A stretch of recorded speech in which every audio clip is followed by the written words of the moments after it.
So you want to play Vigor. Alright, big bet, let's go. Alright, so when you first load into this game, you're going to be looking at this, basically, when you come out of the tutorial. I can't get any footage of the tutorial because I've already finished it, but probably going to be sitting here thinking, well, that's kind of a shitty bridge. Well, that's your shitty bridge. Okay, respect your land. Alright, now, what the fuck? Oh, I didn't even know that. Okay, so these are actually collectible in the game that you can grab. There's like 7 of them. Actually, I think there's more than that. I think there's more like 13. They're just little trolls. They make a little laughing noise when you find them. That's cool. Alright. Back on. Your tree fell over. It's okay. This is your house. Again, kind of shitty looking, but it's your shitty looking house. Okay, you won't have these right away. Basically what these do is these give you food. This speeds up the process of getting food. Yeah, this is the outhouse. That's a smoker. You will get this very soon. This gives you materials that you can use to make weapons and ammo. Herbs do the same thing. Okay, but when you first load, you're probably going to be a little confused. So this is the shooting range. I do recommend using it to actually see the recoil patterns of your guns, because there's a big difference in a lot of these. But also your battle pass can be found here, or you could just press up on the D-pad. I'm on PlayStation, so it might be different for Xbox. I don't know.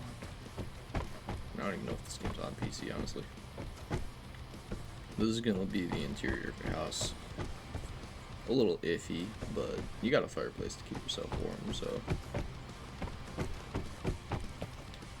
Downstairs, again, this will be crappy looking, that will be crappy looking, this will be crappy looking, this will be the same. But,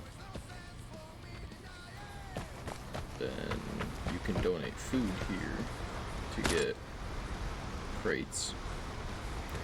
Crates can give you blueprints to make weapons and ammo and consumables, and as well as just give you weapons, ammo, and consumables, and skins, and even the game currency. This also gives you pay currency. I don't even know what it's called actually. Crowns. Okay.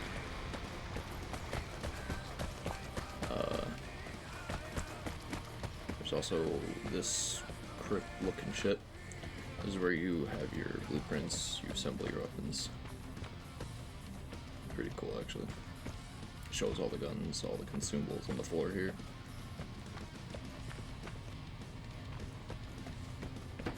Alright, first thing I'd recommend you do is actually play Shootout. So what Shootout is it's basically free-for-all. You don't have to use your own guns to go in. You're given a random gun out of like 7 different guns or so, and you just go to town. You can find crates with guns inside in there, little crates. They're just like tiny.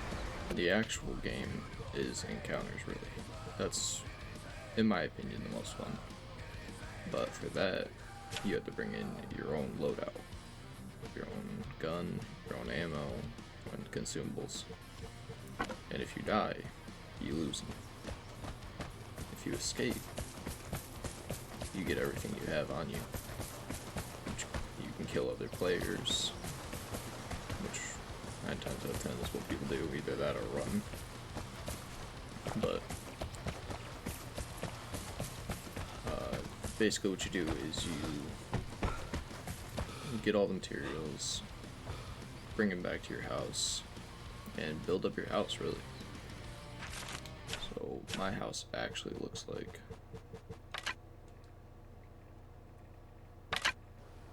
this. It's still iffy in my opinion, but At least I don't have holes in the walls ever. Just in my glass.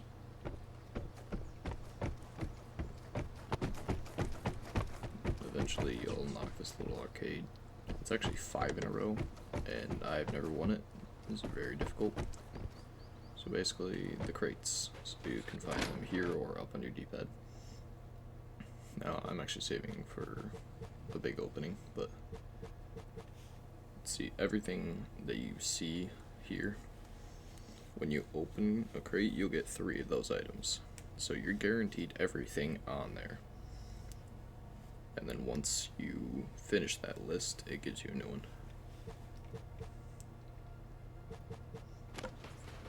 Yeah, it's pretty cool. Shootout actually gives you shootout crates, which are generally actually skins and cosmetics, with a blue weapon crate, occasionally a blue resource crate, and I believe I've actually gotten a military crate from them.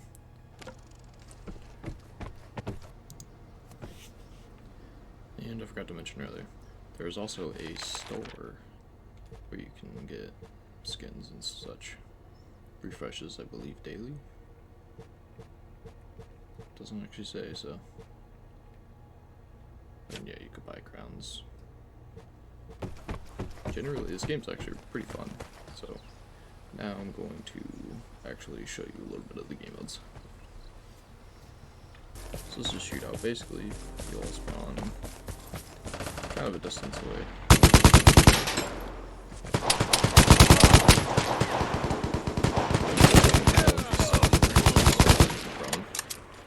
Oh yeah, proning is infinitely better than anything else in this game.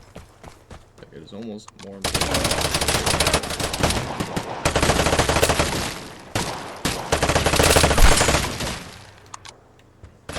These are death crates.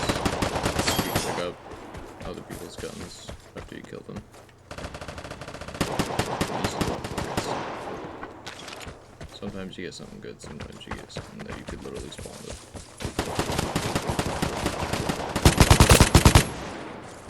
Yeah, these guns are beams you lay down.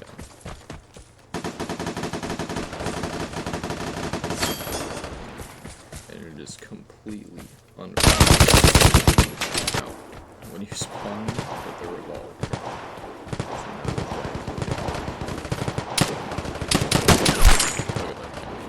look at that. Beautiful.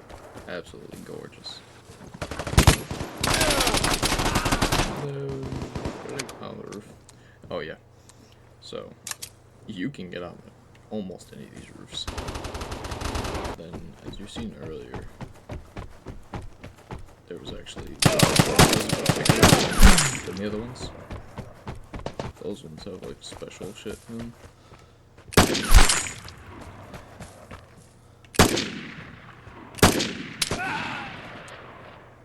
Nice shot. You can get armor in those mortar strikes. That's what I got. Was the mortar strike. So basically, the objective of this is really just to get as many kills as you can.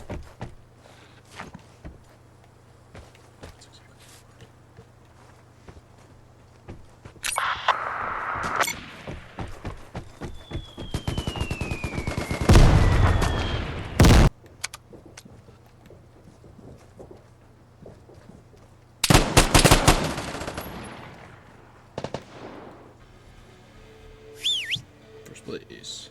So when you come in the top 4, I believe it is, you get at least one shootout crate. No matter what, you get food. But honestly, I don't think you get that much food. So I believe for first place, you get 2 or 3 shootout crates.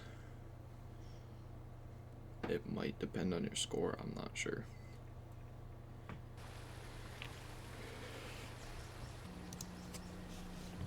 Alright, so now we are going to hop into an encounter. I guess we'll do the classic one. It's currently out for a while. 2 of the maps interchange every hour or 2. I'm not sure. and then one was constant for the whole season, I think.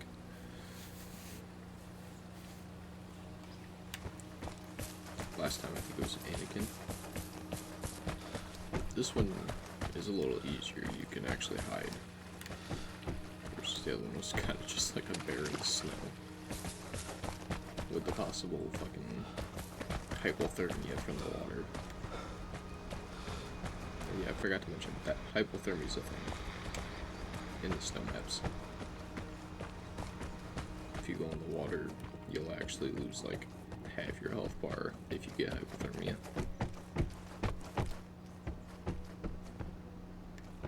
Oh, and there's also a Rubik's Cube here if you want to solve that.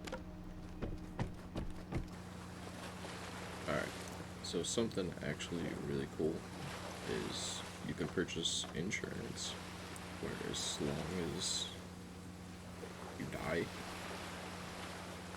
everything you have except an airdrop you will keep.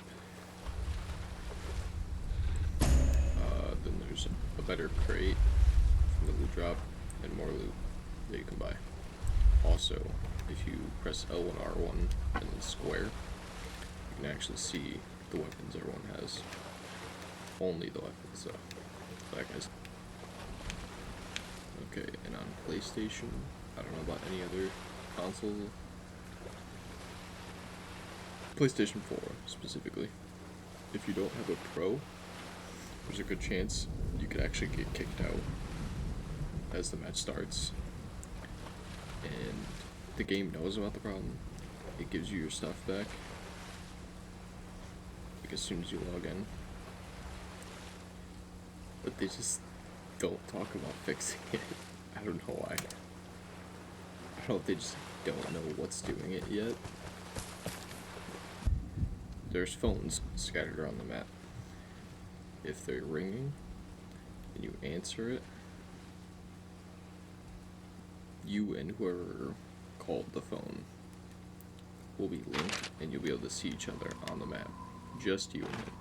Teams do not count. Okay, so someone just used a signal detector.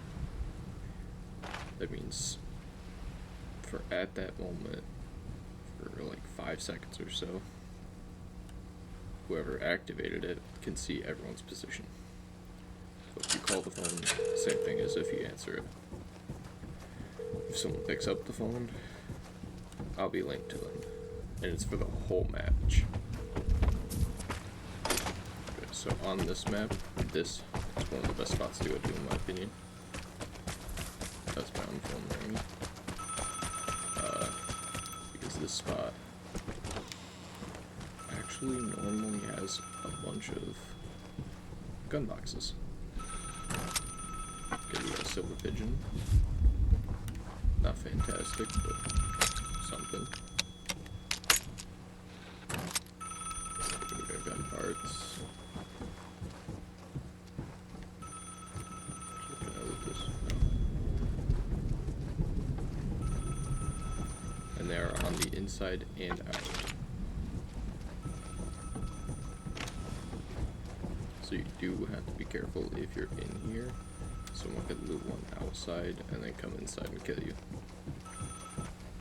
Alright, so yeah, by the way, the phone does not ring infinitely. The whole match. It only rings for a good 2-3 minutes. I'll control this here. But it was also very, I cannot stress enough, very important to actually switch shoulders. Because it gives you a huge advantage. Oh, here it is. So I already have this one. Yeah. This safe. The bar house safe. You basically just have to, like, knock off planks and shit. For like, I think 5 times. It takes you a good like 20 seconds to get in there. And then you have to hold square on, and after like 30 seconds or so, it unlocks. You don't have to sit there for the whole time.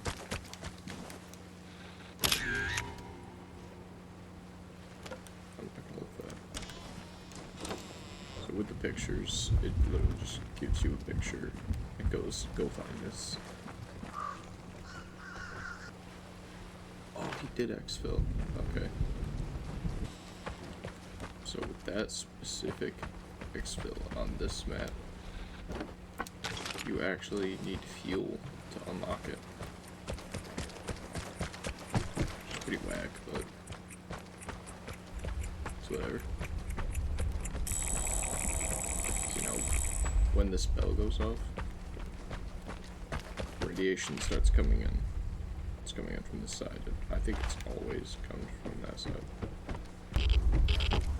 Yeah, your screen will go off once you like this. It's pretty annoying, in my opinion. Now you can hold the triangle, and it will allow you to put your gun away and sprint faster. Which in these cases, I highly recommend. So basically, you gotta like power that boat. Normally, you should probably hide behind the ship, but I'm confident no one's here. And that is encounters. Whatever you escape with, you keep. If you die, you lose everything. Alright, thanks for watching, guys. I really appreciate it. Leave a like, comment, anything I may have missed. Subscribe for any of my future content that you don't want to miss. Alright, see you guys in the next one.